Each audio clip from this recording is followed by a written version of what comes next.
Son las 11:05 de la mañana en la República Argentina. Como te adelantábamos en redes sociales y también en el programa, hoy nos iba a venir a visitar Margarita Stolbizer. Acá está, ha cumplido con su palabra. Siempre Aquí un placer estoy. recibirla. Gracias, Bienvenida. que tengan buen día. Un gran saludo para ustedes y gracias por la invitación.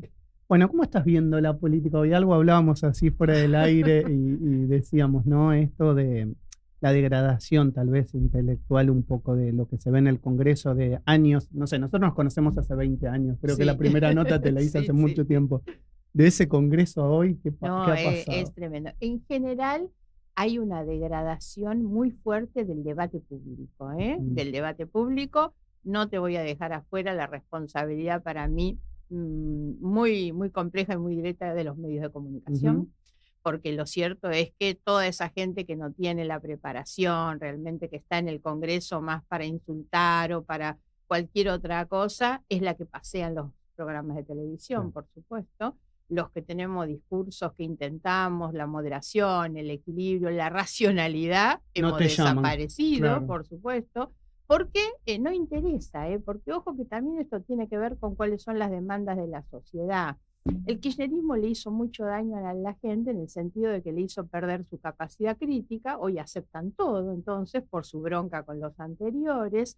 Y me parece que esa bronca es lo que ha generado en este momento que no estén dispuestos a cuestionarle absolutamente nada a un gobierno que realmente afecta los derechos de las personas, pero que además tiene esta expresión tan violenta, tan excluyente del que piensa distinto, y eso es gravísimo en el funcionamiento de la democracia, porque de algo de lo que nos preciamos en general en la Argentina es que tenemos un sistema político y electoral sólido. Esta posibilidad que tiene la ciudadanía de que cada 2 años se expresa y puede cambiar y puede premiar y castigar a través de su voto.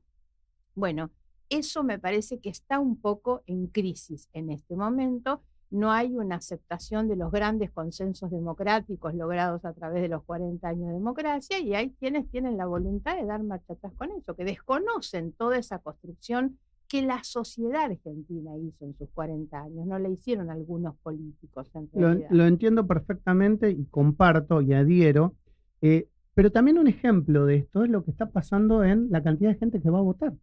Es decir, también la cantidad de gente, lo de Santa Fe es, digamos, que te vaya el 50% y que casi el 6% no elija una oferta porque es voto nulo o es voto en blanco. O sea, estás hablando que un 44% es solamente el que eligió un voto efectivo.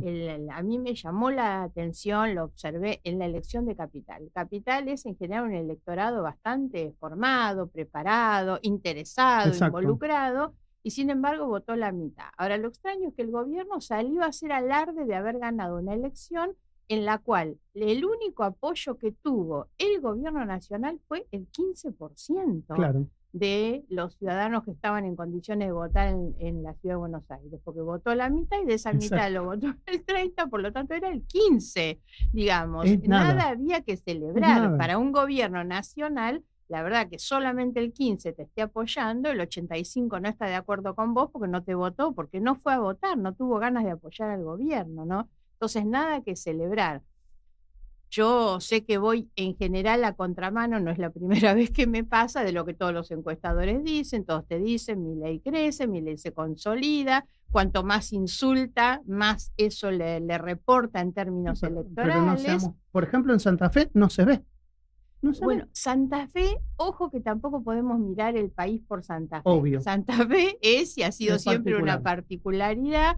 Santa Fe gobierna una coalición claramente progresista, porque aún los sectores del PRO que están ahí, como es el caso de la vicegobernadora, son gente que integran una visión y un proyecto de gobierno progresista, con las limitaciones y las dificultades que tiene estar en la gestión y abordar una problemática como la de la seguridad o el crimen violento y demás, donde a veces a los progresistas nos hace un poquito de ruido algunas de las expresiones, pero también hay que entenderlo como propio de un territorio hoy muy complejo, ¿no? Pero bueno, lo que digo es que Santa Fe, no miremos el resto del país por lo que es la lógica de Santa Fe. Nosotros ya estamos prácticamente en el inicio del proceso electoral de la provincia de Buenos Aires.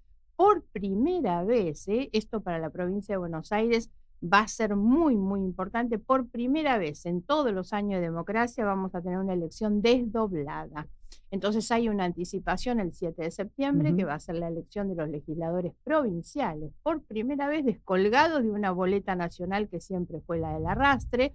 Esto significa que los intendentes van a tener un poder importante al momento de decidir la conformación de las listas y obviamente de arrastrar los votos en sus distritos, con la incertidumbre de lo que puede pasar en un conurbano, donde la polarización va a ser muy marcada y eso va a determinar en gran medida los resultados también.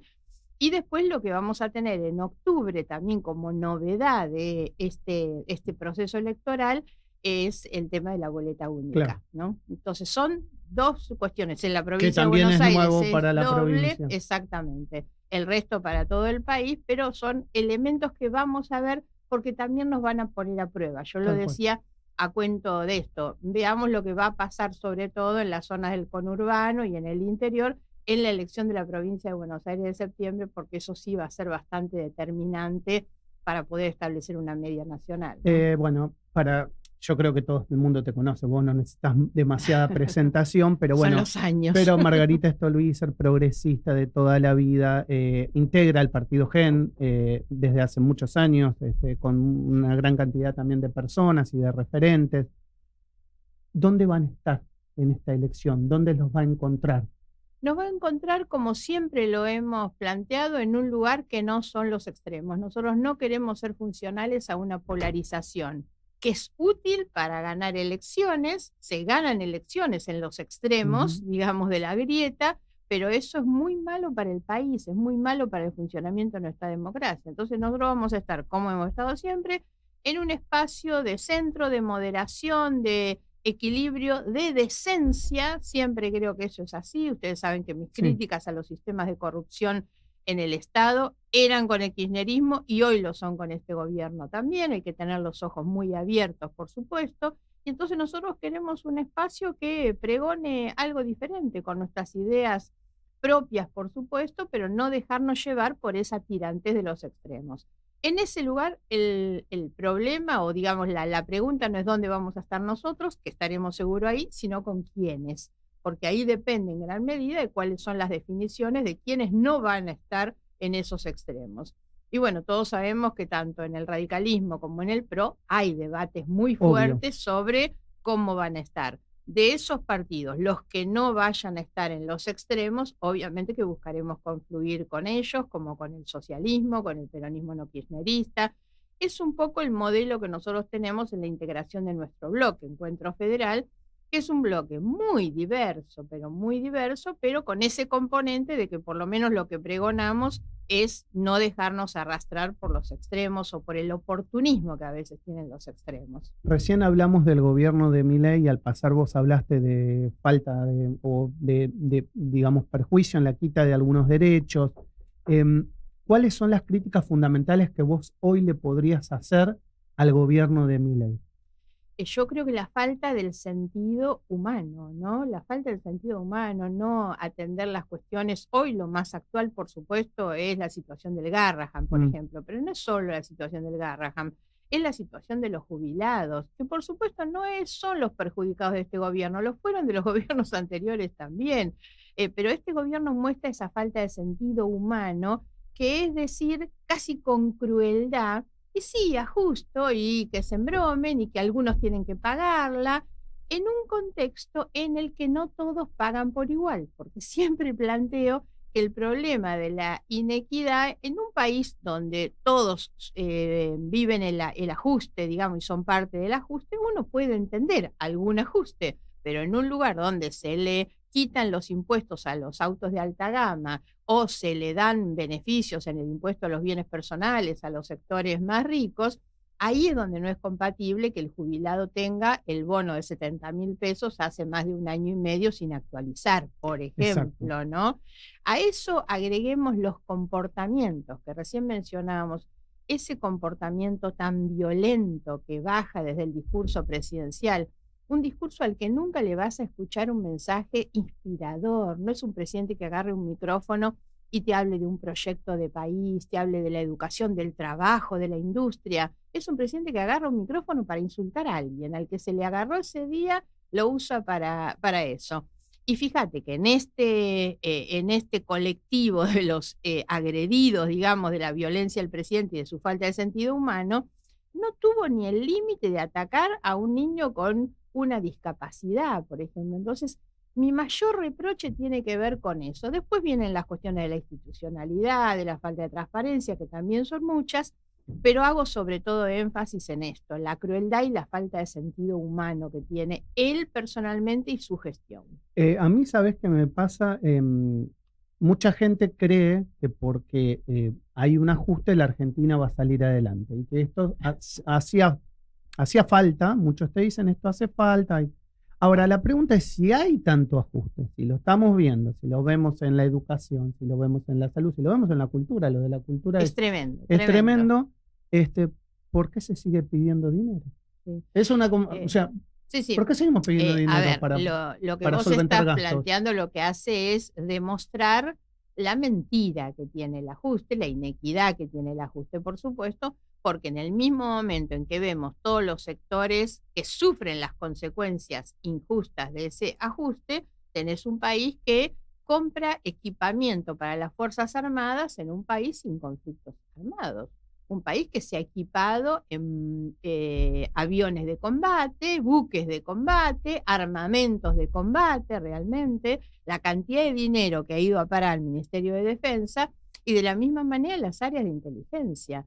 Nosotros en la media sanción que le dimos a la ley de actualización de las jubilaciones y del bono, incorporamos, ese fue escrito por nuestro bloque, una propuesta de nuestro bloque, un capítulo que es el financiamiento, justamente para evitar lo que nos dicen siempre que es no, y no hay plata, claro, díganos de dónde. Bueno, no leyeron tampoco lo que escribimos, por nosotros ahí ponemos 5 puntos con los que alcanza para financiar lo que estamos planteando en la reforma previsional. Uno de esos es revertir todas las transferencias que se le han hecho a los servicios de inteligencia, la CIDE. 32.000 millones de pesos en muy poco tiempo. Es mucho dinero para una actividad no transparente, porque recordemos que en gran medida una parte muy importante de eso son gastos reservados, o sea, sin obligación de rendir cuentas. Es gravísimo. Entonces yo digo, no se les cae la cara de vergüenza, no tienen corazón siquiera para decir las cosas que dicen del Garraham o de los chicos o de los institutos que reclaman por el tema de la discapacidad, en el mismo momento en que le transfieren la plata a la CIDE. Bueno, ¿no? Y ahí también hay que hacer, vos recién hablabas del periodismo, hay que hacer un mea culpa, digamos, de los periodistas, aquellos que pueden marcar agenda, porque tiempo atrás estas cosas se sabían. Hoy, si no sos de esas personas que estás como en el círculo rojo informado, hay muy poca gente que lo sabe. Claro. Bueno, por eso es que hay mucha gente que sigue apoyando. Yo, ojo, que entiendo también a la gente que se cansó de lo anterior. Hubo muchos abusos en el gobierno anterior, muchos abusos, y es donde está montado Milei, en demostrar todos los días los abusos que había antes. Ahora, el abuso se corrige cortando el abuso, no cortando o cerrando el INADI. Había que cortar con los abusos del INADI, no con cerrar el INADI, organismo. claro. Y así con como pasa con muchos. Ahora, creo que justamente la falta de información hace que la gente siga apoyando, sumado a que la gente dice, bueno, se hartó tanto de lo anterior que es, bueno, démosle 2 años más, démosle tiempo para que pueda demostrar que todo esto que están haciendo, el ajuste, la desaceleración de la inflación y demás, puede tener algún resultado que la gente vea. Yo descreo mucho de eso, pero entiendo a la gente, por eso no me gusta criticar a quien lo apoya, a quien lo vota, digamos, porque creo que es gente que lo hace esperanzada, digamos, o con la idea de darle todavía algún margen de acción, ¿no? Hoy, con tus años de trayectoria, con lo que has vivido, contra las cosas que has peleado, esta Margarita Stolbizer, ¿qué diferencia hay entre los sueños que tenía cuando empezó a militar en política y hoy, digamos, con todo este camino recorrido? Mira, aunque te parezca mentira todo este camino recorrido, que es muchísimo, no me ha sacado lo naif que tengo yo en el ejercicio de la actividad política. Digo naif porque sigo creyendo en las mismas cosas, la verdad. Me siguen motivando las causas más justas, la gente que sufre por algo. Soy muy mala en la negociación pragmática de la política, digamos. Entonces, esas son cosas que no he cambiado. Lo otro sí es que con tantos años he aprendido un poco a conocer a las personas, a ver, armarme, digamos, una opinión crítica sobre lo que voy viendo, ¿no? Está bien. ¿Y seguís teniendo esperanza en Siempre. que la política puede transformar, puede cambiar? Siempre, porque por esto que en algún momento mencioné, la Argentina tiene un sistema político electoral sólido.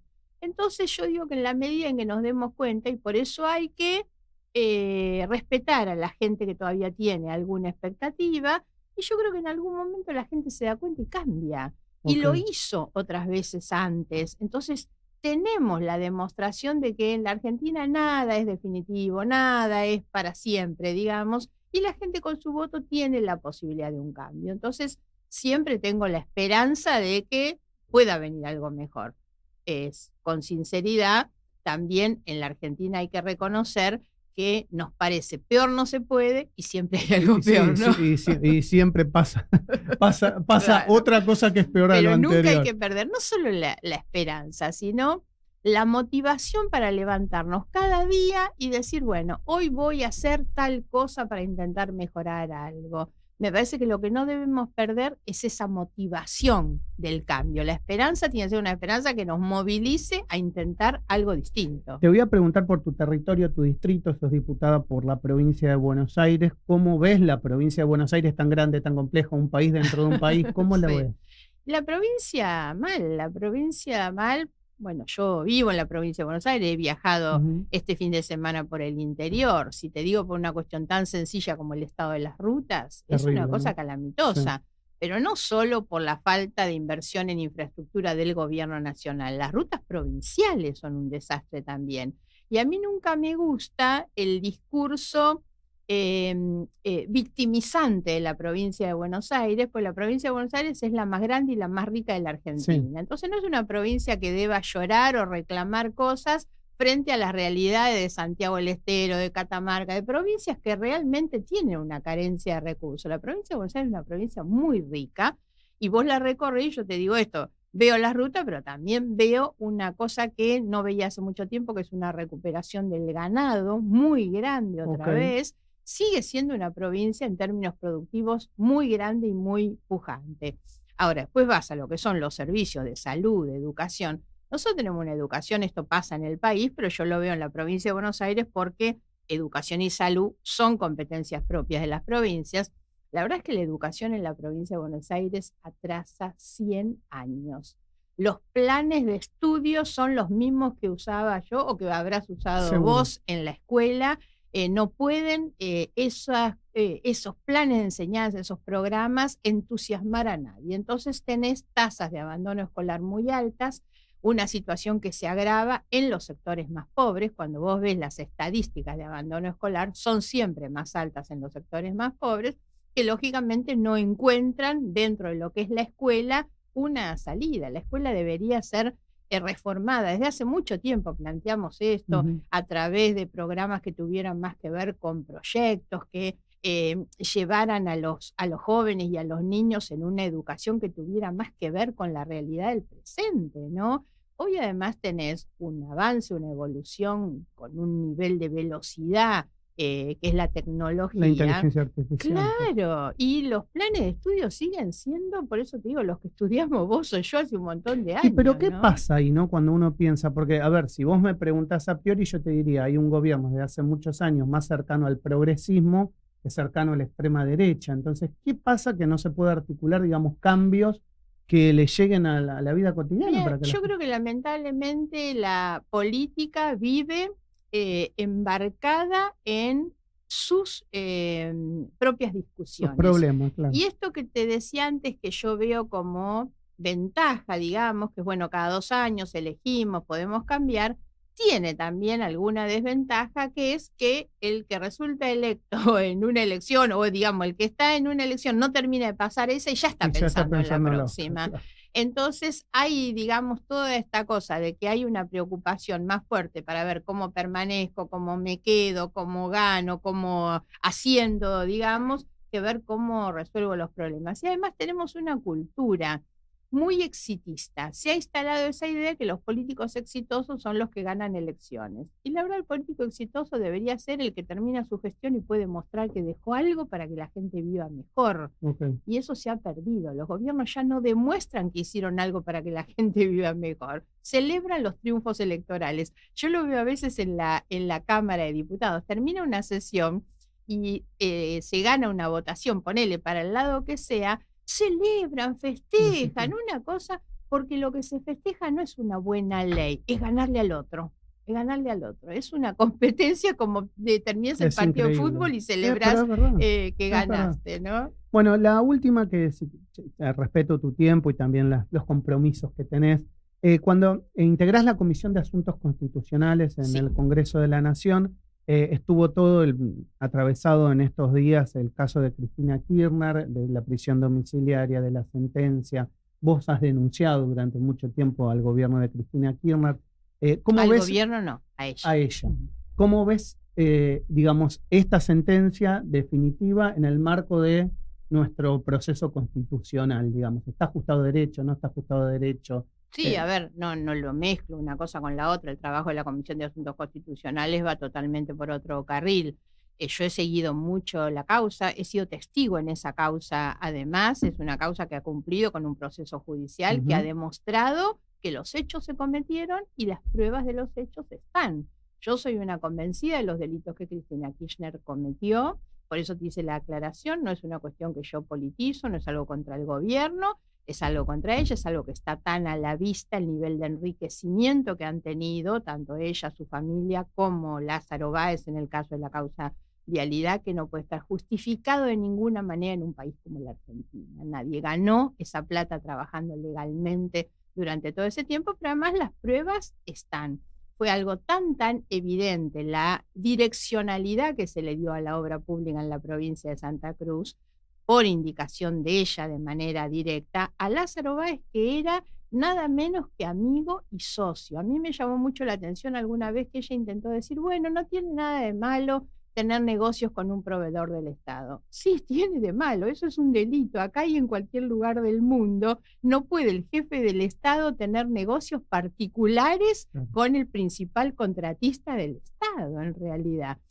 Atrás del direccionamiento de la obra pública, bueno, la situación es realmente escandalosa y muy probada, ¿no? Cómo ganaba él todas las licitaciones con un sistema de cartelización. Él había comprado las empresas competidoras, entonces siempre competía contra sí mismo. ¿Eso qué provocaba? Que subían los precios. Obvio. Entonces se terminaba pagando las obras públicas con sobreprecios, incluso obras que no habían terminado, por ejemplo. Bueno, todo eso es muy, pero muy brutal. La mirada sobre la causa vialidad hay que hacerla conjuntamente con otras causas, porque después vos tenés en las otras causas donde queda demostrado cómo el propio Lázaro Báez le devolvía plata en las cuentas de la familia Kirchner. Entonces, bueno, yo creo que es una situación realmente muy escandalosa, insisto. Que esas causas están abiertas todavía, ¿no? Muchas de esas causas están abiertas. Todavía no empezó el juicio oral en la causa Otesur Los Sauces, pero esta causa es un proceso judicial, no hay persecución, no hay proscripción. El proceso transitó realmente, incluso ni siquiera ha sido rápido, algunos dicen fue muy rápido. No, es lentísimo, estamos hablando... Todos los jueces y fiscales han coincidido sobre un sistema de corrupción que funcionó en la Argentina entre el 2003 y el 2015. O sea, estamos hablando de 20 años prácticamente. ¿Y por qué crees que le cuesta tanto, sobre todo a la gente que sigue al kirchnerismo, a la militancia, entender que acá hubo una sentencia judicial y que hay pruebas que lo demuestran? Bueno, yo creo que ella tiene un liderazgo no solo político, sino muy emocional con la gente. El peronismo en general es un movimiento muy emocional más que racional, entonces creo que eso es lo que en gran medida lleva a un acompañamiento. Algo que decíamos hace un rato sobre el tema Milei también acá, hay un desconocimiento, porque yo veo que incluso muchos periodistas hablan sin conocer los elementos de la causa, por supuesto. Entonces creo que se juntan muchas de estas cuestiones y muchos otros hay que no le importan. Pues yo estoy convencida que todos sabemos que el kirchnerismo fue corrupto y que se quedaron con plata que no les correspondía. Y el otro día me decía eso Fernando Sánchez, me decía, somos todos grandes, ¿de qué nos vamos a sorprender? Yo creo eso, todos lo sabemos. Claro. El tema es que a algunos no les importa. Bueno, a mí siempre me importó, insisto, y además con algo que repito porque me parece que es importante, no hay que tener doble estándar. Se ve mucho el doble estándar en la Argentina, que es según el gorro que te pones donde estás sentado. Entonces, los republicanos de ayer hoy le toleran a Milei cualquier cosa. Y los kirchneristas que hicieron un desastre con las instituciones se escandalizan hoy por lo que Milei hace.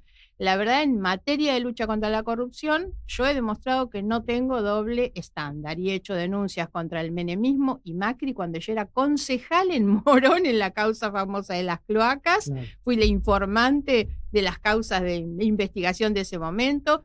Lo hice contra Menem, lo hice contra el kirchnerismo, tengo denuncias presentadas contra el gobierno de Macri y también con Milei. Entonces, la verdad es que he demostrado que no tengo doble estándar. Creo que la corrupción le hace mucho daño a la sociedad, que es la víctima principal. Creo que lo que más afecta es los derechos humanos de las personas que se ven privadas de esa plata que se va en el bolsillo de los corruptos. Recién hablábamos de la esperanza. ¿Tenés ganas de seguir en política? No gano, yo sigo en política, no me voy a retirar, puedo retirarme de la función pública.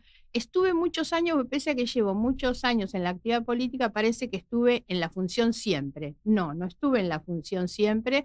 Yo cada 8 años me fui 4 y 4 años estuve en la vida privada y no dejé de hacer política. Al contrario, te diría que son los años en los que más me dediqué a lo partidario, que es recorrer, hablar con la gente, armar el partido. A mí me gusta mucho eso. Así que yo sigo en política, aunque no esté en la función. Creo que voy a seguir toda mi vida en política. Margarita, siempre es un placer recibirte aquí en Sónica. Gracias, muchas gracias por la invitación. Años que nos conocemos. Sí, muchas gracias por la invitación. Margarita Stolbizer en la mañana de Sónica pasó aquí por El Arranque.